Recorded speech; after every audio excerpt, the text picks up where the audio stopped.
G'day everyone, welcome to the Christmas edition of the Outback Packers podcast, the podcast where two mates from all the way across the world have a yarn talking Packers football in the green and gold.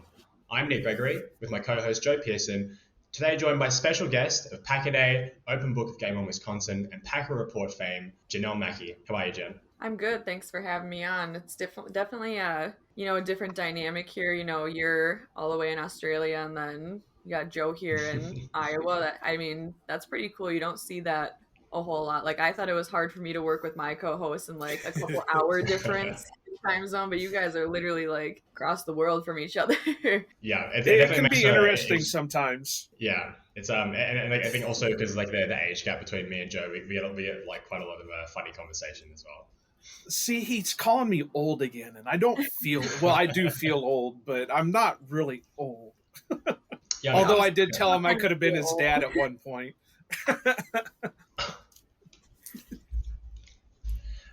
So yeah, how was everyone's Christmas? I mean, like I don't know how heavy you guys are into like the festivities. I imagine it's probably a little bit different in America where it's so cold. But I mean, yeah, like do you guys get to see your families, have like, a big celebration? Yeah, I went down. My whole family meets at my sister's house because she's the one with kids now. So yeah, Yeah. just on Christmas Day, went there, watched the Packers game. It was nice that they were the noon game, at least in my time Yeah. zone, so we could watch them and then be able to eat dinner later on.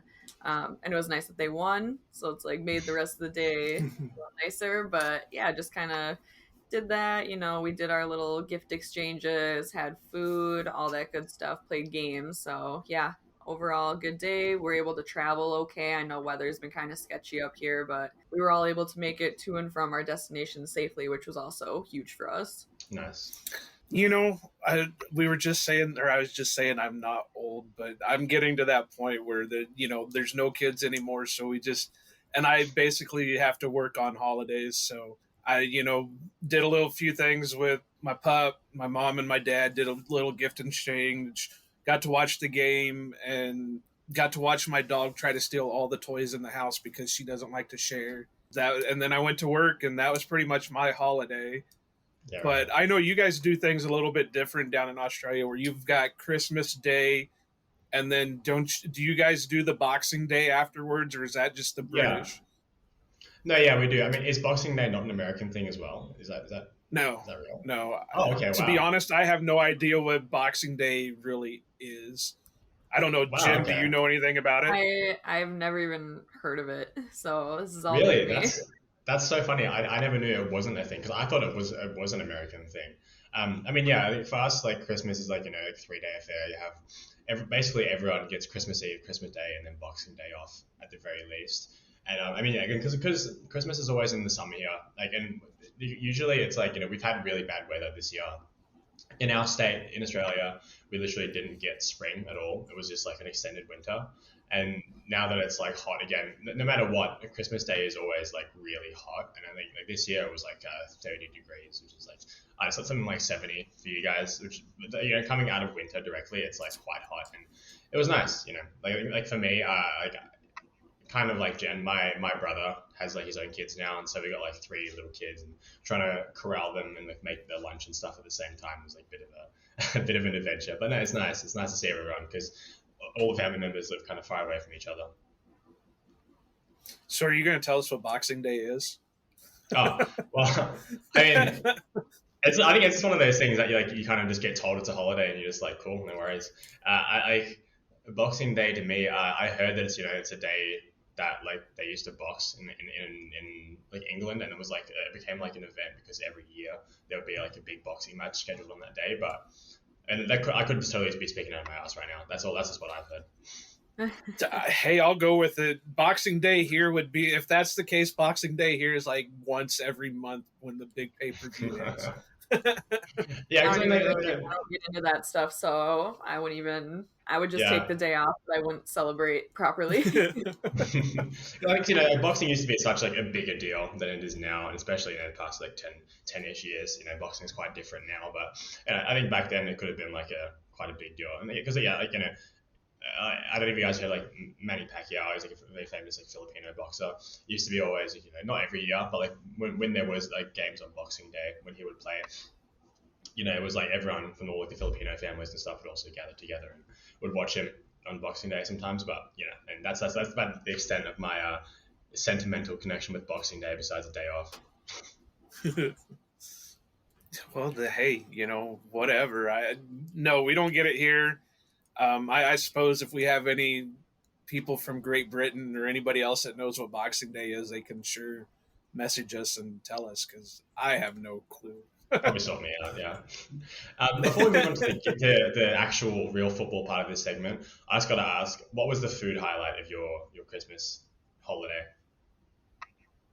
Well, I love ham, so I just look forward to a good chunk of ham every year, but I also do love the crispy potatoes that my mom makes. So yeah, Christmas has my favorite holiday food for sure. So, it's you get the ham and the crispy potatoes and the corn and the bread and then all the fun desserts and all that good stuff. So yeah, crispy potatoes and ham, I get seconds and thirds and fourths of that stuff. So I overstuff myself with that for sure. Yeah. With me, like I said, we don't do big celebrations anymore. Obviously I'm a bit older than you guys, so a lot of the ones that had the big celebrations aren't with us anymore.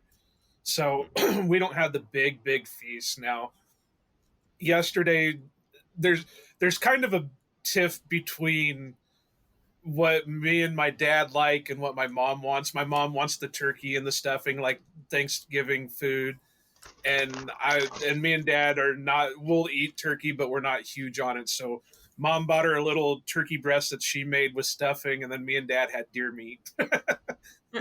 But the thing that I look forward to, and even though this is an audio broadcast, are these little things right here.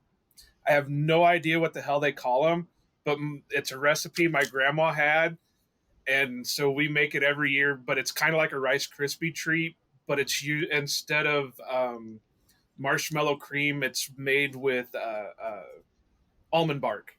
You melt almond bark and you put Rice Krispies and little marshmallows and peanut butter and peanuts in it, and I could eat those all damn day. Oh geez. Matter of fact, it's what my supper is. Yeah, that sounds amazing. Yeah, they're definitely not health foods, so don't expect them to be healthy for you. But yeah, I'm also allergic to peanuts as well, so it'll probably kill me. But everything else sounds amazing. It'd be worth it though. It'd be a hell of a death, because these things are heaven. Yeah, I think my big one is just roast pork, gravy, and like Jen said, the crispy potatoes. I think it's a real roasty kind of holiday. Everyone's just in and out of the oven. Yeah, definitely. Just everything that's soaked in gravy and like a very intense pork crackling. Yeah, that's what Christmas is to me. But yeah, if you guys are happy to start moving into the actual real football part of the football podcast, let's get into it. Hey, whatever. So this week, I was kind of as we kind of everyone is, fingers crossed that the Packers are going to get into the playoffs here. It was a weekend where everything sort of broke right for us. The Seahawks lost, the Lions lost, both the Giants and the Commanders lost. And, that's kind of the perfect pathway for what we need, as long as we win out. All we need now to get into the playoffs is for the Commanders to lose one more game and we win the rest of our games. And we're in. It's closer to a reality than I ever would have thought, just 6 weeks ago. See, and you were so pessimistic about it, but I was always optimistic. As long as there's a percentage of a chance, I'm not going to give up hope on it. But I will have to say this was a true Christmas miracle, because everything the Packers needed happened. All those teams that you just listed losing, and then they pulled one off against Miami, which we'll talk about later. But yeah, it was everything the Packers needed happened. So I really do think this was like a Christmas miracle.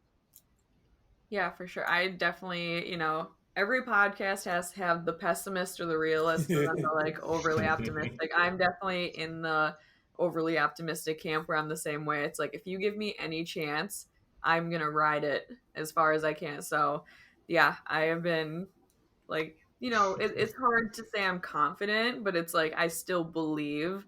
So, they've been doing it. So, everything is kind of falling the way it's supposed to right now. And it's kind of just been a crazy ride. This season has just cost years off my life for sure. But I mean, it's amazing that we're even at this point where it's like just 3 things need to go our way, and Yep. like you said, we're in.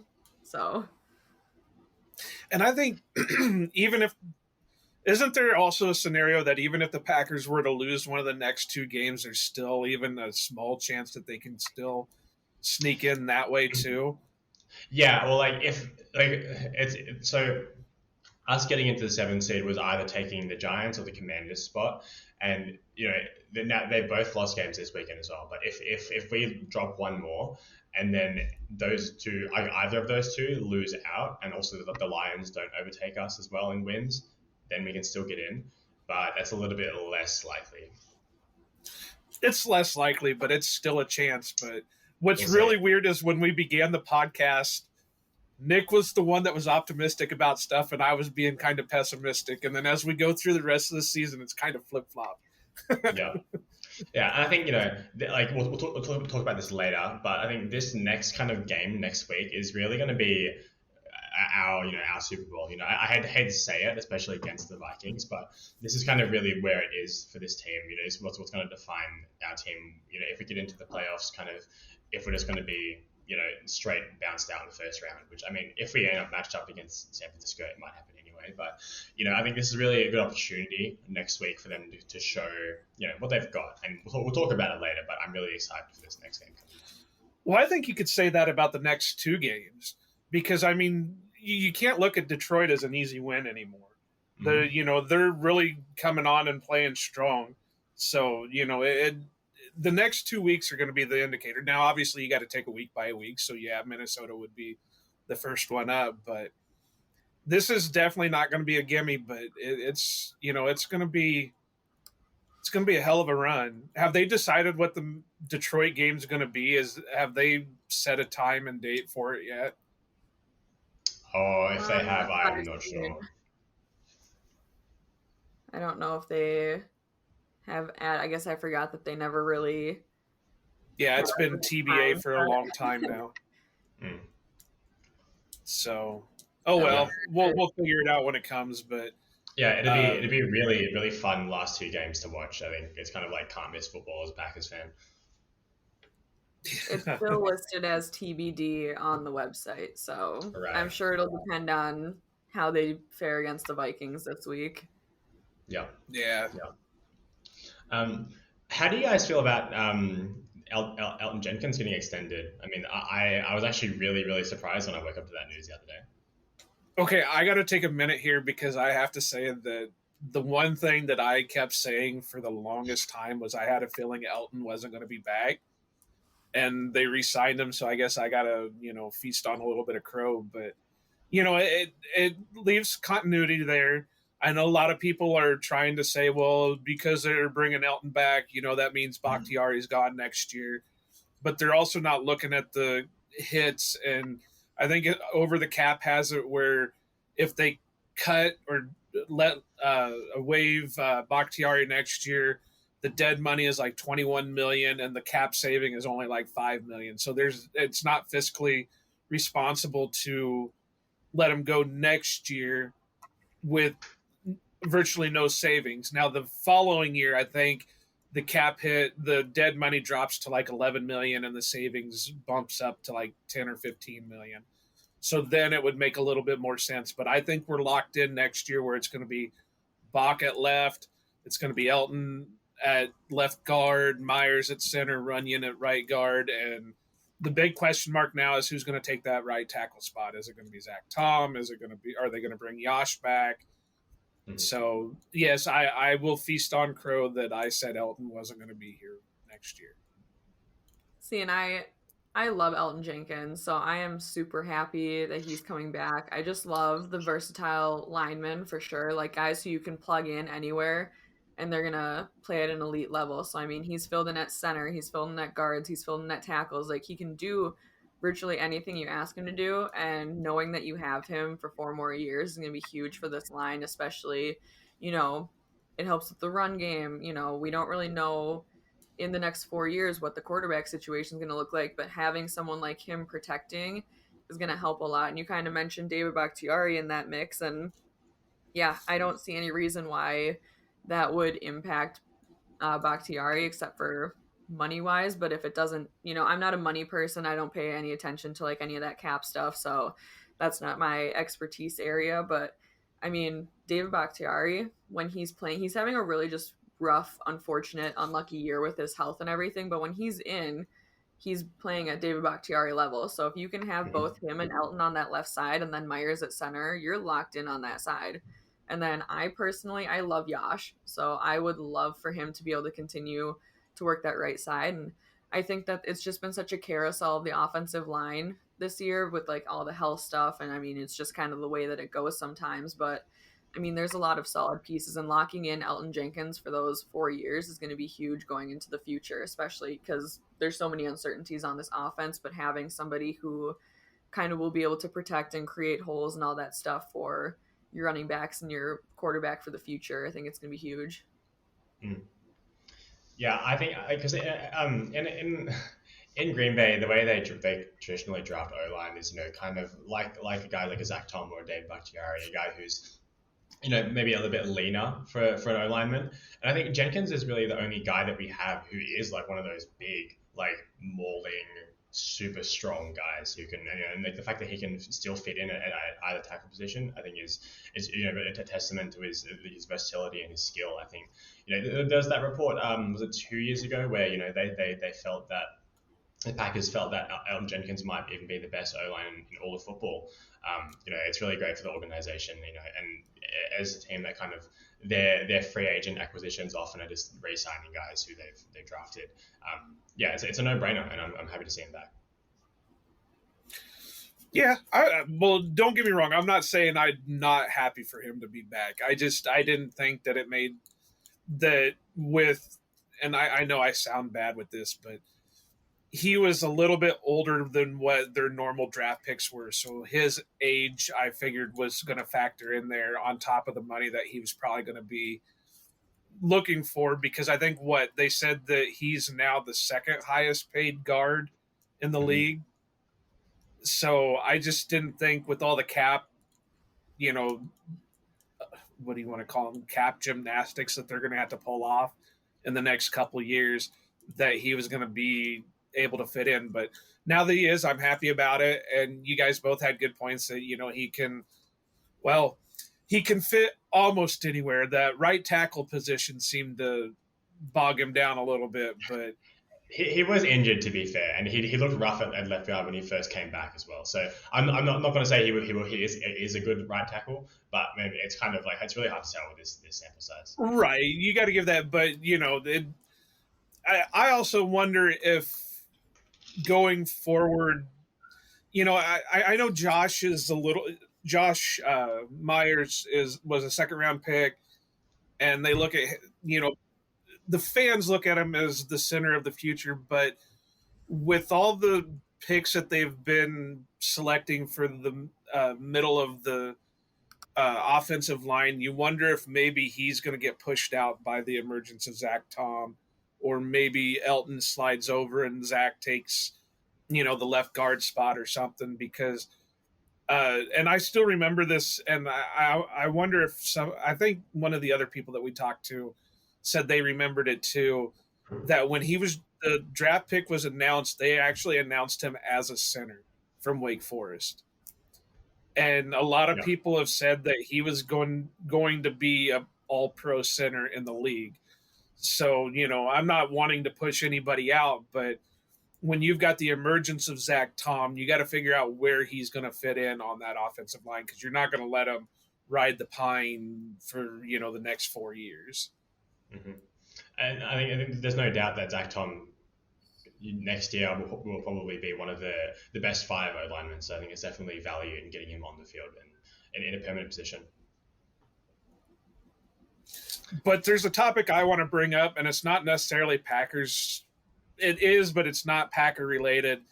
It was announced today that Nathaniel Hackett was fired from the Broncos, which you never like to see anybody lose their job. But what do you guys think are the chances that he ends up back in Green Bay in some fashion, whether it's back at OC or as an advisor or something like that?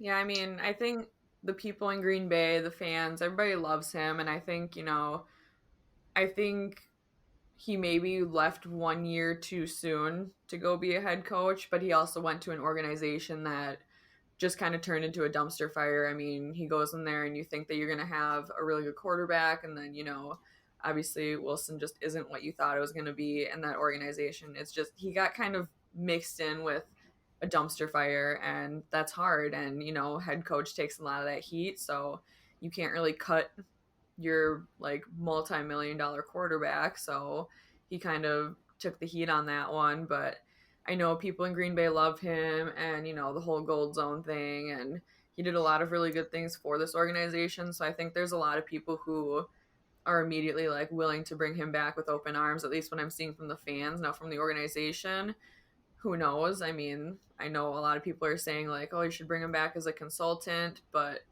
I mean, it's kind of like the Packers are in such a weird place right now where it's like, how much do you really want to change when you're trying to make your playoff push? Do you want to bring somebody in?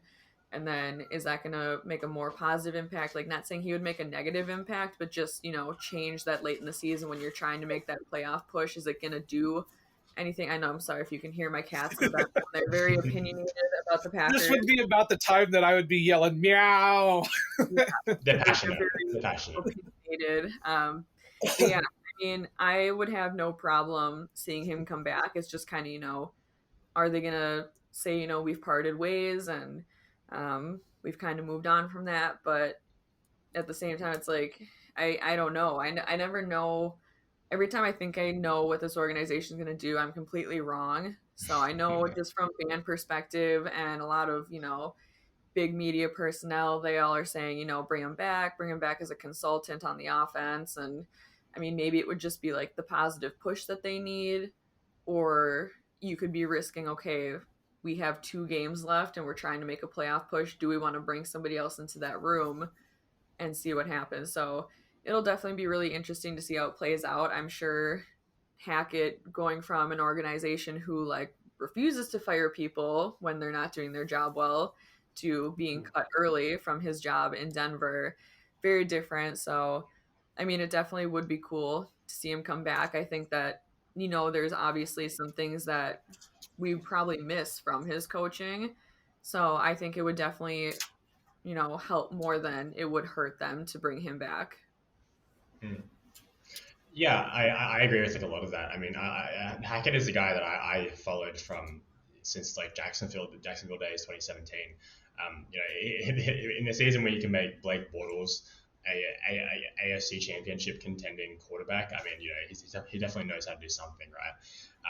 I was ecstatic when he came onto the Packers, and it sucks to see, like you said. I mean, that Broncos organization is just like a complete, it's probably a nightmare scenario for any coaching hire cycle. I mean, like next year, who wants to go into that position where you're tied to that horrible quarterback? The GM is practically unfireable and far from perfect.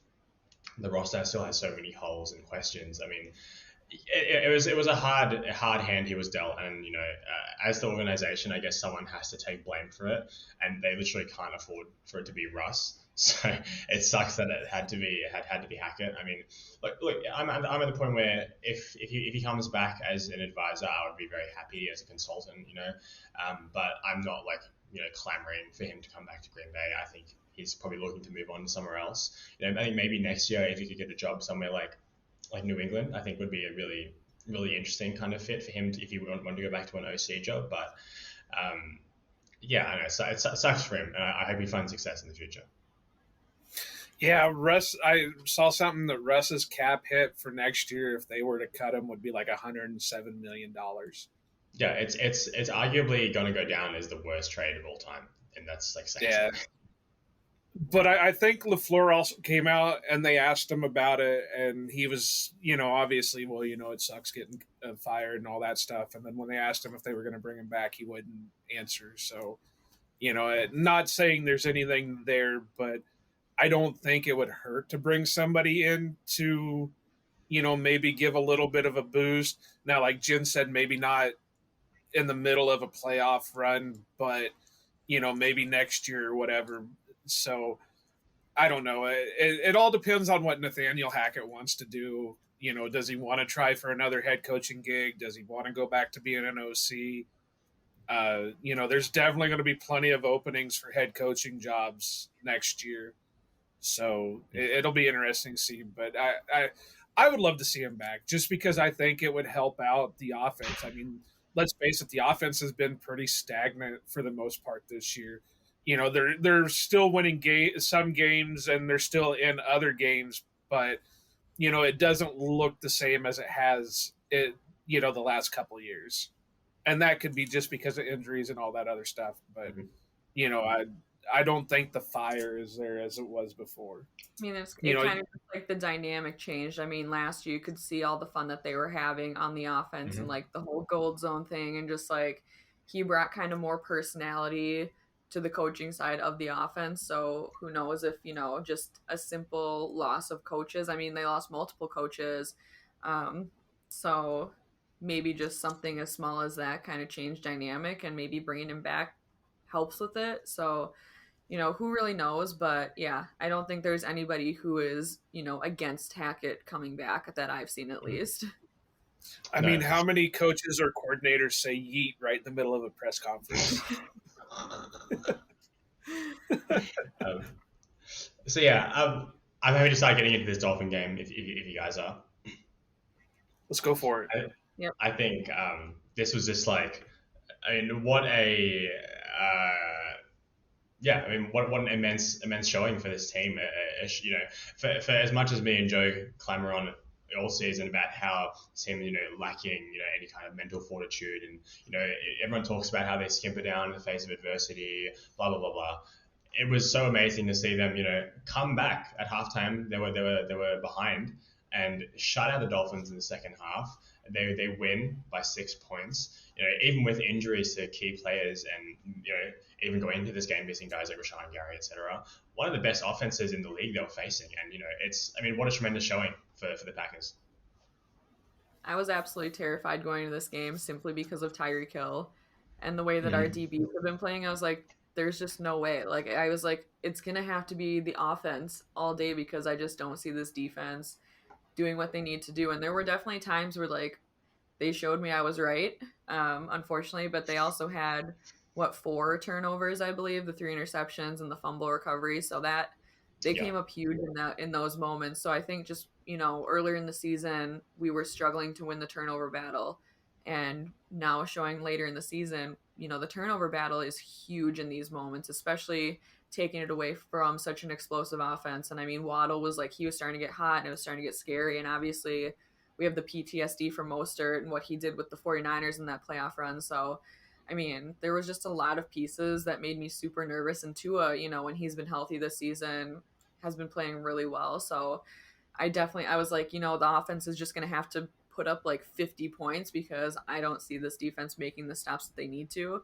But there were some really ugly moments, but for the most part, they were able to hold their own against this team, which was awesome. I mean, and that's without Eric Stokes. And I was like, man, this would be a really good game to have him in simply because his speed matchup with Hill would be so huge. But they were able to hold their own. I mean, Jair had that really bad missed tackle against Waddle, and then kind of, a little bit more uphill from that moment.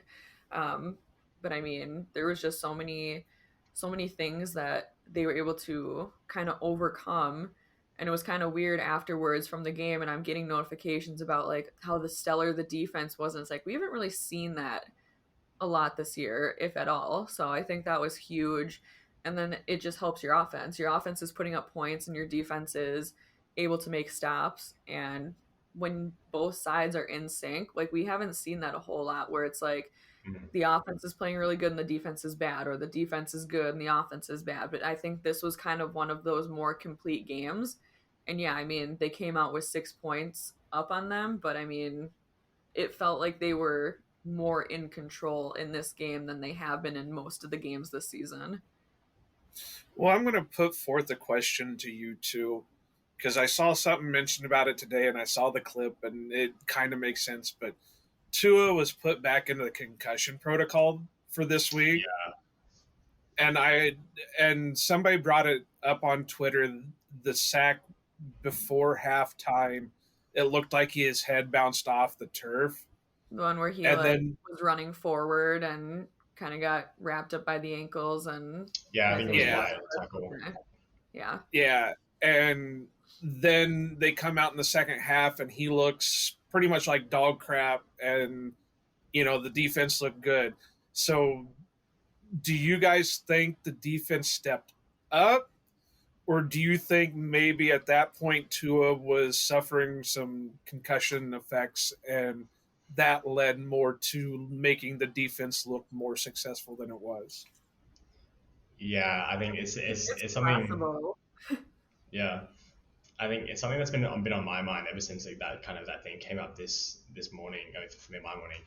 It's so tough, right? Because and it's so brutal. Like it's so hard to evaluate if it was either or one. And I hate just to to just assume that our defense was only good because the guy was like literally only half conscious in the game. I mean, it's hard to argue that they didn't play better in the second half. I think that's definitely a thing. But like yeah, I mean like he still got some good throws in, but I think it's so difficult. I mean, I'm not sure how much of a valid assessment you can really make on that. It's so difficult to say. Right, and I mean it's tough too because a lot of that only came up after the game, so it's like you kind of wonder, Mm, like, was he showing signs that he may be concussed or like something is wrong? Because there's if you're paying enough attention, and especially a quarterback who has suffered serious head injuries throughout the season, you think that there would be like monitoring of that. So if you see him kind of take that hit and maybe they missed it, but I mean, like usually there would be signs, or like they're looking, it's like, hey, he just doesn't seem right, something seems off. You would maybe go into like concussion protocol, go into the tent, maybe evaluate him. So it's interesting that we really didn't hear anything about that till the next day after the game had already been done, kind of talking about, oh, maybe he looked bad, or maybe yeah, looked bad because he wasn't you know with it, and he's maybe has a head injury, which I take the concussion protocol stuff very seriously. So like if that is the case, then it feels like once again somebody was doing him a disservice by not paying enough attention to his health and kind of letting him continue playing. But I also don't want to discredit what the defense did by kind of like having that scapegoat story where it's like, oh well, mm, Tua took a hard fall, and then that's why the defense was good. You kind of want to give them, because they were still in the right places at the right times and they were still making plays where needed. And maybe even if Tua is healthy, maybe he still makes those bad calls because we were kind of starting to get pressure on him. We were starting to figure things out. So I think our guys were just getting that jump, and it's like their season's on the line, so maybe they just have that extra oomph. But I mean, it's kind of one of those things, kind of just like a conspiracy. Like we'll never really know the truth yeah. behind it, but there is going to be a conversation about it. Mm. And I think Yeah, I don't know. I saw that mentioned and I got to thinking about it, and it could be possible. And the way they've treated Tua all year with this whole concussion protocol thing, it would not surprise me if they quote unquote cleared him and he went back in with a concussion. Because I mean, there was the what week was that, Nick, that we were talking about it, where he got hit and he got up and he was stumbling all over the place, and yeah, they I tried to think it was put it like off week that, seven or oh well, something. yeah, they tried to put it off that he had like a back spasm, and we both said there's no way, the way he was walking, that it was just a back spasm that he had. No, He was out. you can Yeah, see it like in his eyes, and he just like, I mean, that's the thing. It's like if there was actually an injury and it was obviously like not intentional, like he was out of the pocket running and he got tripped up. I mean, like I don't remember who made the tackle. It was a clean tackle. It's just kind of the way mm, that his head fell and snapped. And I mean, like you have to notice those things. Like if your quarterback has yeah, suffered serious head injuries throughout the season, you have to be paying a little extra attention when he goes down, and then treating him, with a little extra care on the sideline, noticing like, oh, well, that looked awkward. Maybe we should check him out. But it's kind of just like you don't know what's going on those sidelines. And thankfully, the Packers have very good doctors and all that kind of stuff where they take kind of that extra precaution with their players. And I mean, it's hard to watch players like that kind of get neglected in those ways. Yeah, and I think this is terrifying, especially just because it's his third year now, and he's already had 3 concussions in 1 year. I mean, this is like a situation we're talking about 1 or 2 more concussions, and he could be done like forever, and that's terrifying for someone who's so young and still has so much football ahead of them. For all this to happen in one season, just as the team is starting to get better, I mean, it sucks. It's heartbreaking for him. Well, and you got to admit that the timing's a little suspicious too, with Bryce Love coming out in this draft. But no, I don't. I don't know how I feel about that. I want to say that the defense just stepped up.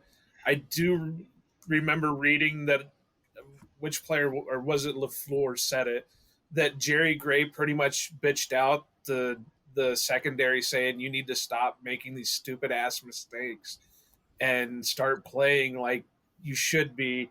And they came out fired up and they started making more plays. So I really want to put it all on the defense. But, then you sit in the back of your mind, well, Tua's in the concussion protocol. Well, he hadn't practiced. So there's only one place he could have got a concussion, unless he fell at home, or he's like that guy from, well, you guys are probably too young for it, but that Not Another Teen movie where every time the guy turned around, he just hit his head on something and he'd get a concussion. I love that movie, so I get the reference. Don't worry. Okay, she gets the reference. But every time he turned around, he was getting a concussion. What's that, Billy Bob? Well, that's about 12. So unless that's how Tua is, that he can just look at somebody wrong and get a concussion, there's only one place he got it, and that was during the game. Now, whether it was before halftime, whether it was more towards the end of the game, I don't know. But So it's no. I just was gonna say it's something else to think about, but I really hope that for the defense's sake, they carry it over into the next week. What's the common thing that we say on here, Nick? Stack successes. So next week will be if they can put it off, it'll be a stack of successes. Well, I mean, to be fair, the Packers suffered their fair share of injuries as well through this game. Yeah. And they were still thankfully able to persevere. I mean, losing Nixon, that was like gut-wrenching. Like, you finally have this returner who flips the field for you on his returns, and then he goes out with, I think it was the groin injury that he had been listed on the injury report throughout the week with it.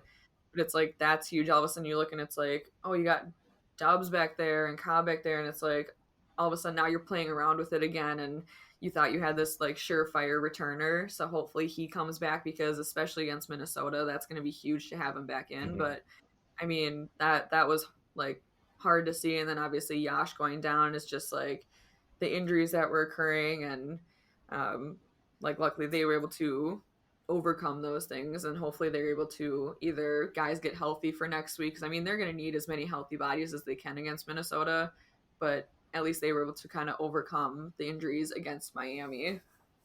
What about your boy Newman coming in and actually looking decent and filling in for Nyman? Yeah, I mean, look, I think he still has a spot on this roster, but I think everyone was kind of like holding their breath when they saw Newman back out there on the right side. I mean, I was like, yeah, it's not ideal. But I mean, look, it's kind of like I said before, it's the first example of a lot of these bad things happening, and the team still managing to step up. The guys who you don't expect still kind of manage to put on a good performance. I think Lowry went out quite early in the game, and Wyatt, who I think all of us have been really curious at the very least to see more of, comes in and he plays, not setting the world on fire, but he was good. I mean, there was a lot of flashes in there. You see the athleticism from him, and all those young guys. I mean, this rookie class is looking incredible. A lot of us didn't expect these guys to contribute immediately, and what we're getting out of these 4th, 5th, 6th rounders, it's really, really awesome to see. Just nothing out of that 3rd rounder except for suspensions. But I what was it that Oh, LaFleur in this press conference, and of course, this is still early. They usually don't talk about injuries until Wednesdays. But I think LaFleur said that they escaped major injuries out of all the guys that went out yesterday, and they're listed as day to day going forward. So that's a plus. Because Watson dropped out, Nyman, like Jen said, Nixon fell out. Then Lowry, but Lowry going out didn't seem to hinder the Packers at all. So I had to say it, but yeah. yeah. So, and I have this down in our notes because I thought it was kind of an interesting fact, but is this the healthiest the Packers have been all year? Yes, as somebody who covers the injury report every week for Pack-A-Day, it was really nice to see them have such a small injury report throughout the week. And then, yes, they lost bodies, but they weren't significant or serious injuries. So really, it's just, David Bakhtiari being the biggest missing piece right now. And that's just, fluke, like appendix issues. Like that doesn't just happen. And it can only happen once because now he doesn't have an appendix. So it's like, that won't happen. Well, I don't know. He's another whole nother specimen. He could have like 2 or 3 of them in there somewhere. Right, true. I mean, it's just like he's having a fluke year, but I mean, yeah, we finally got to see, Watson and Dobbs sharing the field, and the offensive line for the most part is kind of being more solidified. And I mean, there's been guys dabbling in the injury report, but like the bye week really helped, I think, especially with Rodgers, who was suffering, the ribs and the right thumb injury. So there's been a lot of guys who have just kind of had those lingering injuries, but I think going into this week, it was the healthiest we've seen them, even though we're still missing some key guys on IR like Gary and Stokes. It's just like it was more in-game losses, but that kind of happens every week, it seems like, with this team. So I'm hoping that they're able to kind of get healthy for this Minnesota game because they're going to need everyone that they can have. And I really hope that Watson's hip injury is something that isn't going to hinder him because I need him to have that redemption arc because that Minnesota drop that's haunting him, like I just need him to go out there and just, catch bombs and show him like I'm the real deal and all that stuff. So, I mean, he's another guy who's just kind of been bit with the injury bug and he's had some bad luck, but he's hitting his stride. And I think that as long as his hip injury isn't something that's going to, flare up or cause problems, he's going to be a huge key in winning this game. Yeah, I think I mentioned this last week, but I think we've kind of already reached the point where Watson is, if maybe not necessarily the best receiver on this team, but he's definitely the most important receiver on this team. He's kind of already filled in that X role full time, and as I always say, as a blocker, as a threat, purely as a threat, before he even gets anywhere near the ball, he just has so much value to this offense. And we all saw it as soon as he went out. There was a sizable, like a noticeable difference in the progress of the offense and how they moved down the field. So yeah, I'm totally with you. That's all right. Big Dog stepped up and filled in the place. Well, that MVS role that kind of has been absent, where it's like, yeah, MVS wasn't exactly a star, but he had that downfield threat that just made defenses have to scheme completely different. And when Watson was hurt, we really didn't have that, and Dobbs was just kind of like trying to get into it. But now it's like you have Dobbs, who's solid, and Watson, who's that deep threat, and now defenses actually have to scheme for everything. And then you have the run game added into that, and like you just said, it's been awesome to see Big Dog getting more involved. I mean, I think he had like very few receptions going into this game, and he had like 2 huge ones. So at 3, 4, I don't even remember how many it was, but it's like a Christmas Day Big Dog touchdown. Like that's all I really needed to see. And then the big reception. And I know it was controversial. I mean, they only played it 1,000 times to try and create a controversial, like, was it a catch? Was it not? But I mean, there was so much that was getting like, people got away with a lot in that game, so very much so. I think the catch was well deserved considering the multiple missed calls that should have been. Did you guys see that he hit like 17 miles per hour on that run down the sideline? Oh, that's awesome. That's amazing. He's just such a big dude. Like, it's not like he's like big, but he's just like a large man. So for him to be able to move like that and like make that reception like a receiver, it was awesome. And he's one of the only guys left on the team that's older than me, so I got to respect that. So like back in the day when he was drafted, I mean, he was billed as that guy who was the super athletic, like monster tight end who could do everything, and he was like super fast and had great hands. And in his old age, it's so nice to see him still tearing it up. I mean, I've always loved him. he's a great guy to have. I mean, everybody kind of puts him off as, maybe the sixth lineman out on the field and whatever, but, he's still making plays. And I know I've been joking about this a lot lately, but I would be all for it if he can stay at this pace of production. But, he's going to play till he's like 50 years old. And it just, I mean, I've, obviously there's been slow down there with him. He's not the same guy as he was when he first came into the league. But, who needs the production like that when obviously the Packers are going to have to go out and get another tight end because, as much as everybody loves Bobby touchdowns, he's not the answer. DeGuara is more that H-back style, even though I wish they would use him more as a actual tight end just to see what they have in him. But there's always a place in the league for a guy who can go out, throw some blocks, and every once in a while, get open in space and make a catch or two.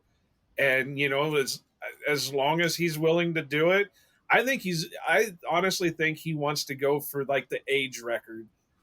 And I know he's not going to hit what Tom Brady's doing and all that, but for a guy who plays a position like tight end to be still doing it at 38 years old, that's pretty awesome. Mm-hmm. Yeah. Yeah, no, for sure. And like, he's kind of like, everyone always talks about how much of a leader he is to this team. So yeah, I mean, he's a guy that I'm happy to have around for as long as he wants to be. Something I kind of want to touch on here before we move on from this game is just how is it in week 14, week 15 now? Their coaches are still refusing 16. to give Aaron Jones the ball. They've not been wanting to give him the ball all year. But he's still producing. I mean, he's close to 1,000 yards rushing, isn't he? I think he hit 800 or 900 the other day. So, I mean, it's just so like baffling, and especially a game where like AJ Dillon was just like a step behind or just a little bit too slow. He gets gets tripped at the feet, and plays that could have been touchdowns sealed the game. And so Aaron Jones is just absolutely nowhere to be seen, and it's just very, very strange, like still. And we hear it every week from LaFleur. Oh, that's on me. I should have. Oh yeah, he's on the team actually. I just forgot about that. It's just so bizarre that this keeps happening. Like the Aaron Jones lack of touches goes back to like the McCarthy era, where it's like McCarthy era, and then the Philbin stint, and then now LaFleur, and it's like every time Aaron Jones gets the ball, like there's a good chance that he's going to be able to make something happen with it. And I honestly thought that he got hurt or something. I was like, where is he? Mm-hmm. Like he was stopping on the field. Like Patrick Taylor saw almost as much field time as Aaron Jones did. So it's just, I think they said he was dealing with some kind of ankle injury through practice. I do know he's had some, nagging injuries. So I'm like, maybe that's it. But then he goes back out and he like has a huge burst, and it's like, okay, so he seems fine.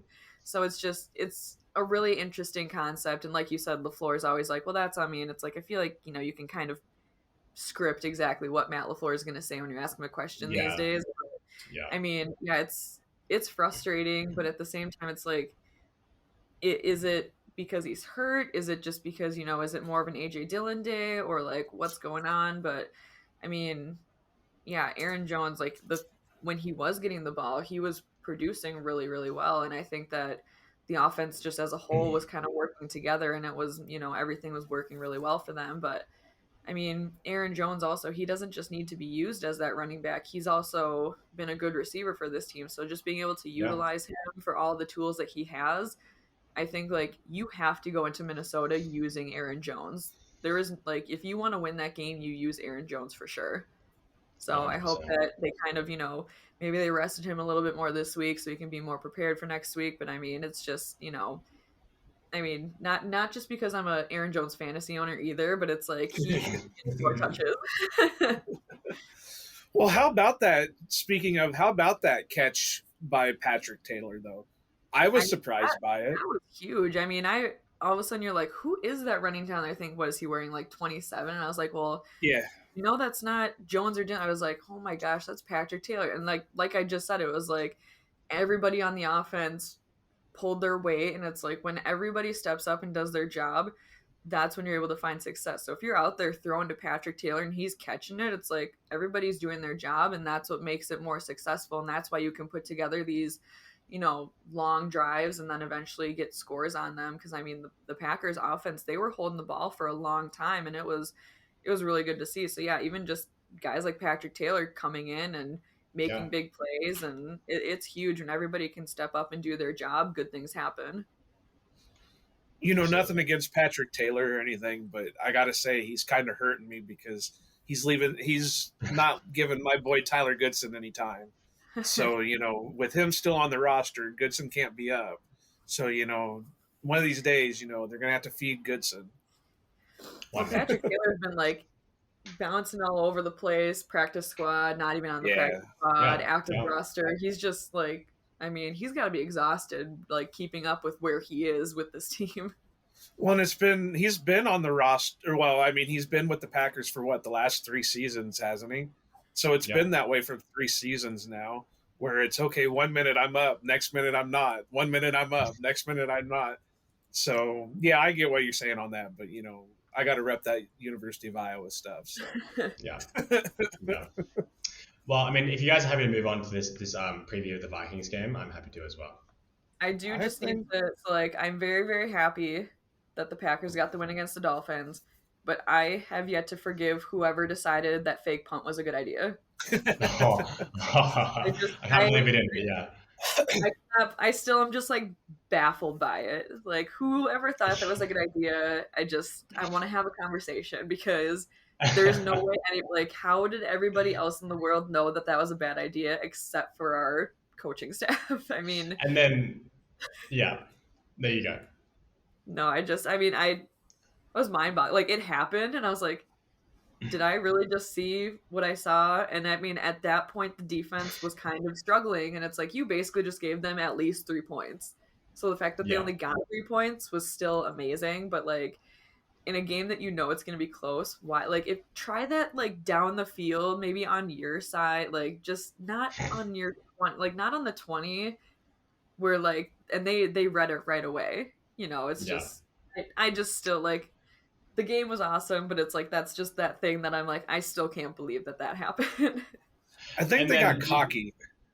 Yeah, I think they got cocky because the special teams has been playing pretty well for the last few games. So I think they got cocky, like, okay, we're, they don't expect us to do something like this, so we're just going to run it.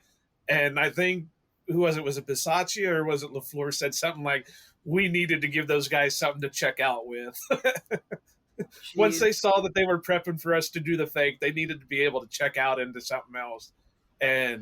But I think they got cocky because, like I said, the special teams has been looking pretty solid for a while now. That I think it even got to the point with Nixon being returner, the Dolphins kicked away from him. They did the squib kick, so they didn't have to kick off to him.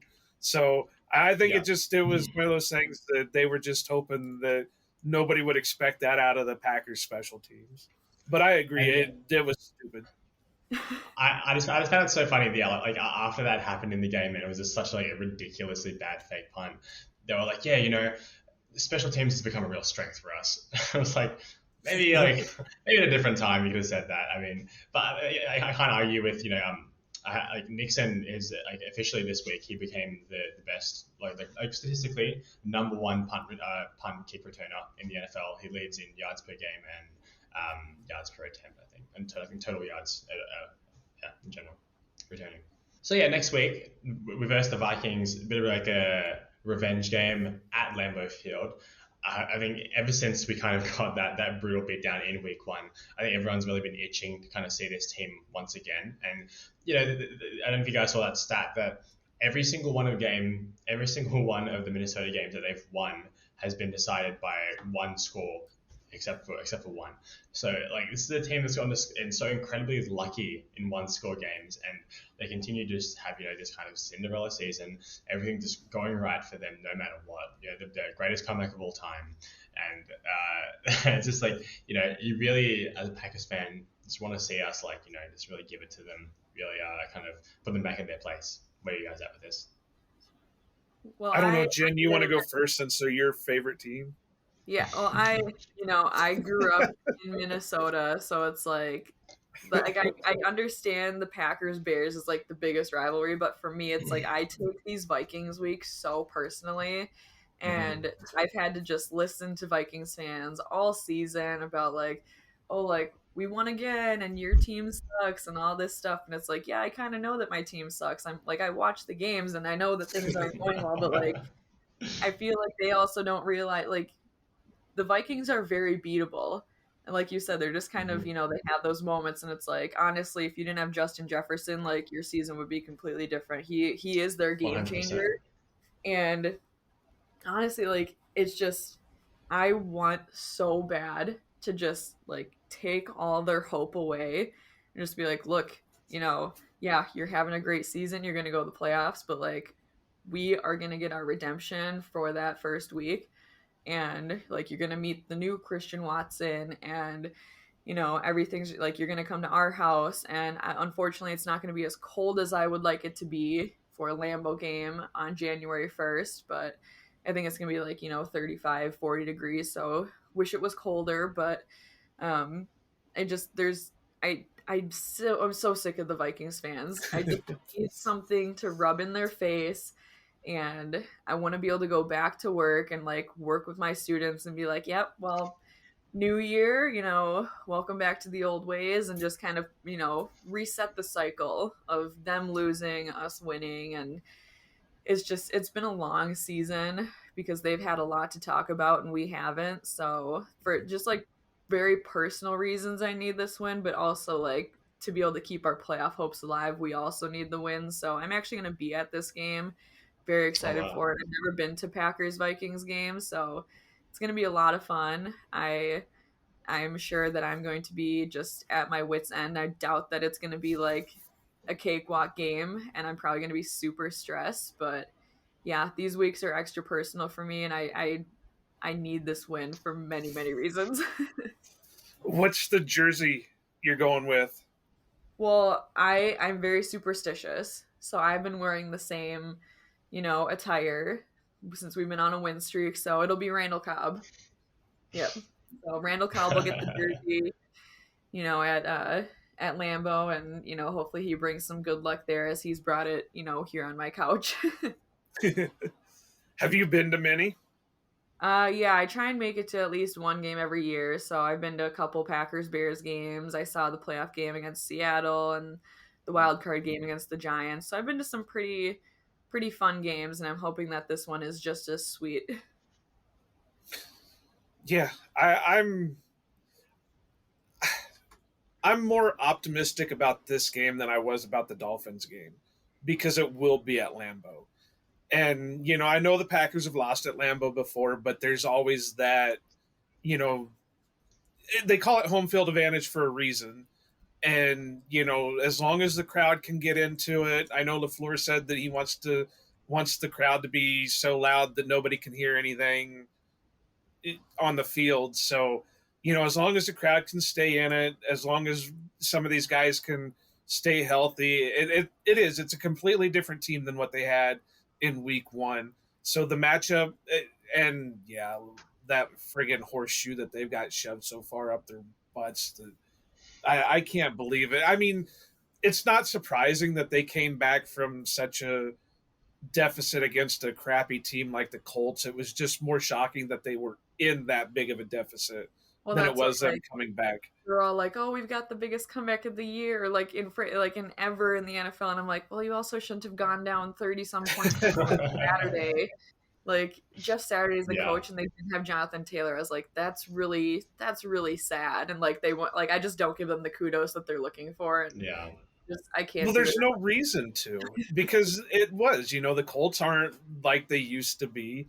And look at the Buffalo game. They lucked out so many times on the Buffalo game. Who would have thought Josh Allen was going to fumble on the half-yard line Worst I've ever seen. or some of the plays that they're getting lucky on, or some of the kicks that they're getting lucky on. What's been their biggest win? Was it the week 1 game against the Packers? Right, like what have like a true earned win, and like honestly they did beat us flat out in that game, but we've seen them and like they're beatable, and their offensive line isn't good, and Kirk Cousins is a statue. So really, if you can pressure Kirk and just make sure that you're covering Justin Jefferson, because it's like that's the thing, is Jefferson is making plays that he should not be making, but he's just good, they got their Devontae Adams, and I think that our defense is really, really, really going to need to step up, because I don't know how he makes some of the catches that he does, but that's also, Kirk not throwing accurate passes and having to make these spectacular plays. But that's the problem, is Jefferson will make the play. So you really got to just be on your A game with him and take that away. And then it's stopping Jefferson and it's stopping Cook. And from there, Yeah. I'm not super worried. And I mean, yeah, they have Hawkinson and Thielen and all that stuff. But if you can just get in Kirk's face, he's going to throw up a duck and, make something happen for this defense. But even Thielen isn't the old player that he used to be. No. I mean, he's kind of fell off. So, and I know people will hate hearing this, and I know the coaches don't like to think about this, but this would be the game where you need to take Jair and just stick him on Jefferson.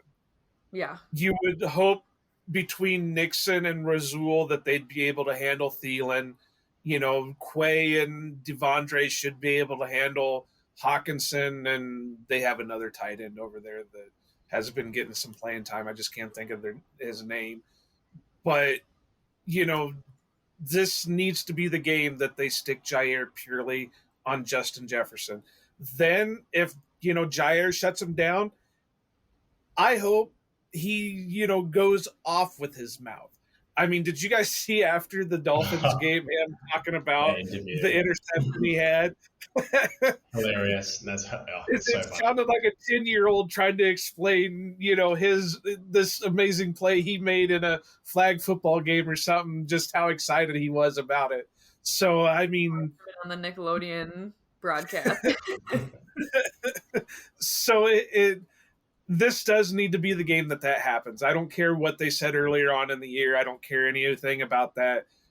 Just put Jair on Justin Jefferson and, let the better player win.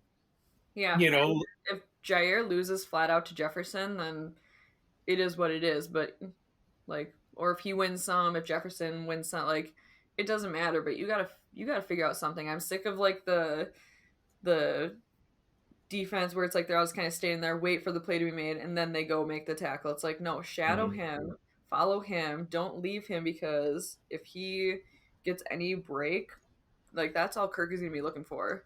So you just got to take that away from him and make him find somebody else, make him look at his second or third option. And I mean, the Vikings do have other good receivers. I mean, KJ Osborne, he'll have big plays and big days, so they have guys who are going to be able to step up if Jefferson is shut down by Jair. But I mean, everybody just got to be on their A game and not allow that to happen. Because I mean, we've been seeing it week in and week out with these quarterbacks, and it's mid quarterbacks with good receivers and just struggling with them. And I respect Jefferson. He's very good, but I just want to be able to shut him down and be able to say that we shut him down. He'd be better in the green and yellow. Right. If only. They're going to have to pay him, and then all of a sudden the Vikings are going to be in some trouble. Yeah, that's the truth. He's definitely going to get a huge contract. So they're riding out that rookie contract, and the glory days are ending, and they're going to have to pay him, and then we'll see kind of what they can work around him. Because he's another one was a young rookie coming in, wasn't he? 21, 22 when he was drafted. Yeah. So he's still got a ton of years left unless something freak happens. But yeah, they're going to be paying him a ton of money. Yeah. Yeah, I think it's quite funny with this team because their peak is like genuinely their peak is so high. If everyone on this team played to their potential, they'll be basically unstoppable. But you could have said the same thing about the Packers going into this season, right? I think the story of this team to me is just like inconsistency, and I think if we can just take advantage of that and give ourselves like little opportunities, don't leave points on the board like we did in the Dolphins game. I think it's definitely in sight. I don't think there's any reason why we can't necessarily beat this Vikings team. And I think all the players I think are going to be playing as hard as they possibly can. Now, as we do every single week here, we do key players and our guy. What is one player that you guys are watching and keeping an eye on for next week? I think I'm going to be watching, either Kenny Clark or Preston Smith getting after Kirk Cousins and just getting in his face, causing him to scramble. I mean, he's such a statue. This offensive line is not good enough to be able to stop. I just want to see Kenny Clark eat, and I also want to see Preston Smith just continue to make his presence known. So I think either one of those two, if they can really just get on Kirk Cousins and make him play quarterback, make him move around, make him scramble, do all those kinds of things, I think it's going to, like I said earlier, open up opportunities for the DBs to maybe be able to make a play on a ball or, just kind of take away opportunities from him because Kirk Cousins is not like this crazy, crazy quarterback.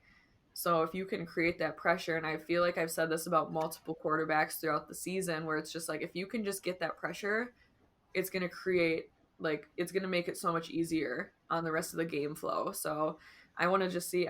We saw a little bit of Preston Smith against Tua. He's been seeing some flashes, and I feel like it's just harder with Rashawn Gary being hurt. You kind of lose the complimentary guy on the other side.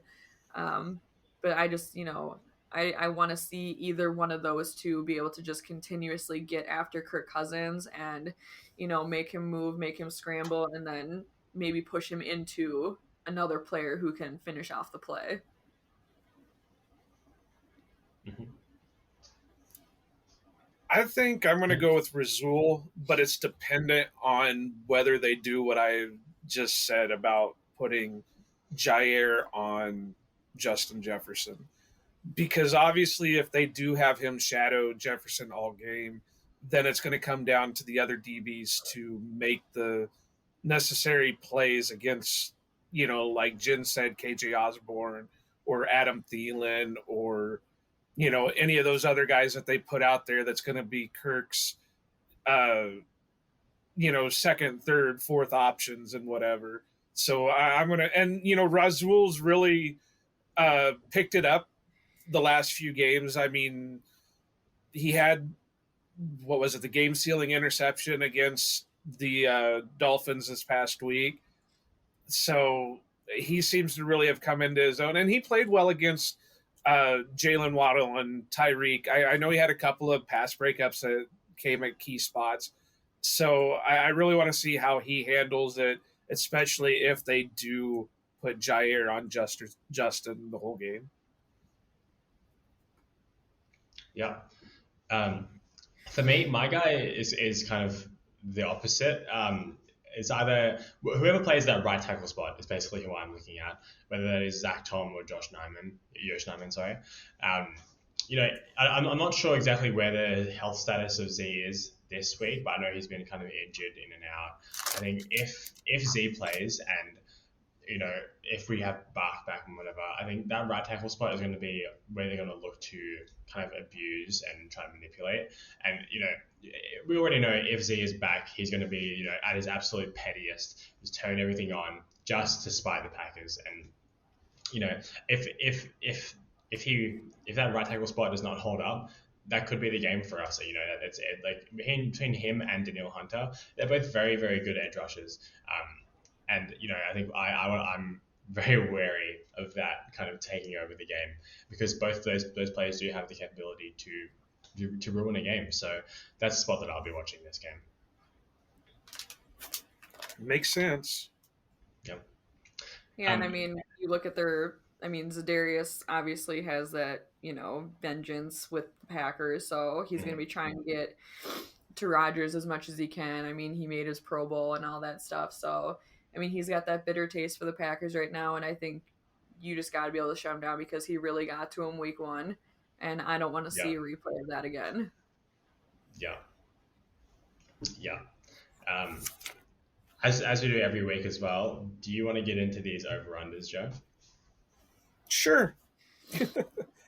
I got a list here, but I'm only going to pick a couple. Obviously, the first one I'm going to go with is over under 100.5 yards for Justin Jefferson. Now, I set this one a little bit higher than I would normally set it, but it is Justin Jefferson, and I think he's 210 yards away from a season record or whatever. Record, yeah. So he's really going to be putting it on. That would be a dagger and a half, wouldn't it, if he did it against the Packers and in just the one game? So 100.5 yards for Justin Jefferson. I gotta go up. I gotta go over. I think I kind of want to take the under on this one because if they do what I say and if they can get to Kirk, take that away from him, then I'm hoping that he'll be under. Maybe if I say under, like I can just speak it into existence. So Manifest it. I'm gonna try and just do that. Under it. I mean, maybe it'll be like 98 yards, but still, like I'll take it. Well, you're going to be there, Jen. You just got to run down to the sideline and yell at Barry and tell him to, hey, start fucking listening to me. Yeah, for real. I mean, snowballs. Snowballs. I'm kind of leaning to go with Jen that it's going to be under. I still think he's going to get his yards, but I really think that the Packers are on a streak right now. And I think, Jerry Gray is going to have another one of his moments where he's going to, bitch him out and say, you need to lock this down now.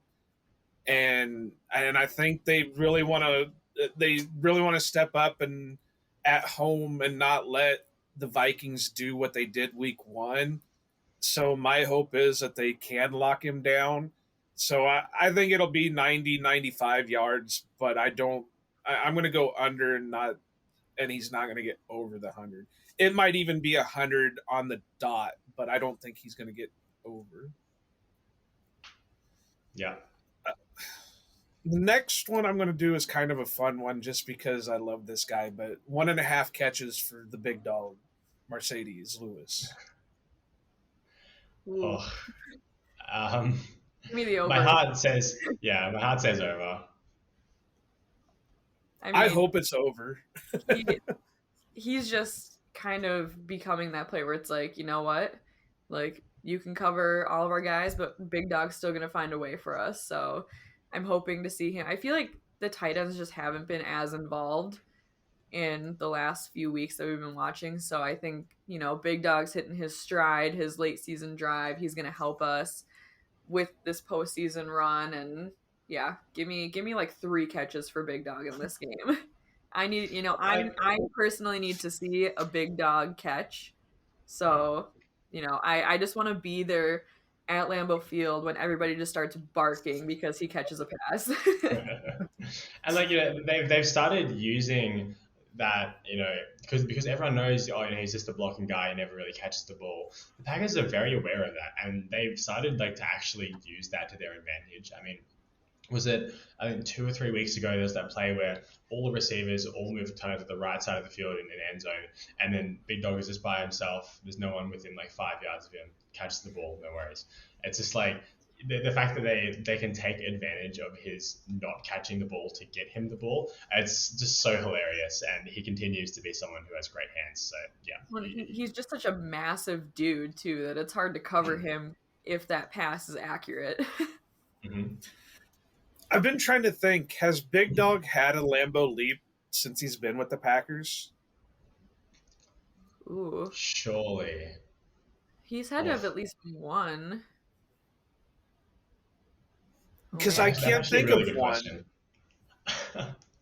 I really can't think of one, so I don't know. But if he hasn't, then this definitely needs to be the game it happens in.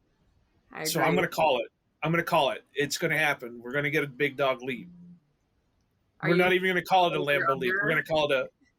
No, I'm going to go over that. It's he's going to have a couple of catches, but one specifically is going to be a leap.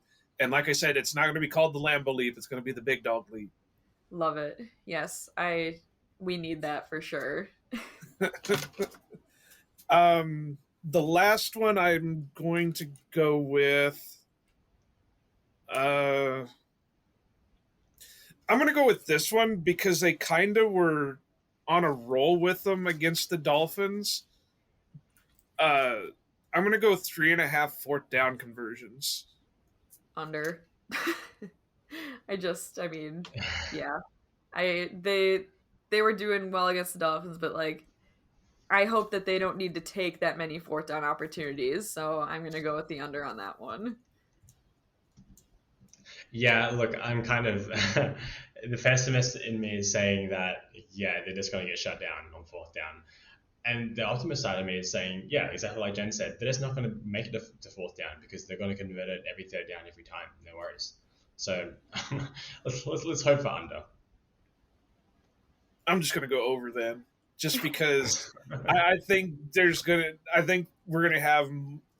I think it's going to get to the point, not necessarily that they're going to be behind, but they're going to be driving, and let's say they have a miscommunication on a 3rd and 2. I think we're going to have a few of those just because we have young pass catchers out there that,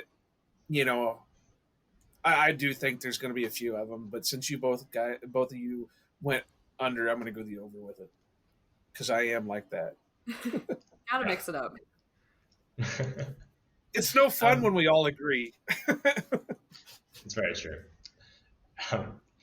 Is there anything else you guys want to highlight from this game before we finish up here? I mean, season's on the line. I mean, gotta get it done. I at this point when I bought these tickets, I was hoping we'd be in a very different position, but like stakes are super high, and it's no stress-free football. Just get it done. I'm hoping Lambeau is electric, and yeah, I mean, there's just a lot riding on this game, but I'm hoping they make it a good one. And I know you had on here on your list that you didn't say, but your over under, does Nixon take one back? I sure hope so. Well, I had it called last week. Yeah, it was so close. He so close. If you could take one back, and that just like it adds, or like if you can get a like defensive score, just something that's gonna just add to it, and hope that carries into your offense. I mean, like I love offensive touchdowns, obviously, but it's like if you can get just like points from your special teams or from your defense somehow, shake up the Vikings a little bit, get the house rolling. I mean, just something weird. I just need something cool and something weird like that to happen. That's just gonna like shift the momentum to the Packers and just keep it that way. Yeah, I'm hoping for it. I called for it last week, and he was so close to it. I think he was 7 yards short, 10 yards short, something like that. A hair short. I mean, he was practically in. Yeah, so I'm all for it. I'm excited. I don't think I've been this excited for a return guy since probably Desmond. Yeah, I mean, he's electric, man. So I'm all for it. But we all know who to blame if they don't win this week. It's the one that's going to the game. Hey. Whoa. Don't put that on me. Yeah. Cool, guys. Well, as always, you can find us on Twitter at BigMac_4, at NicholasGRGR, and at Iowa_Joe86. Find the podcast at Outback_Packers. Until next time, we'll see you later.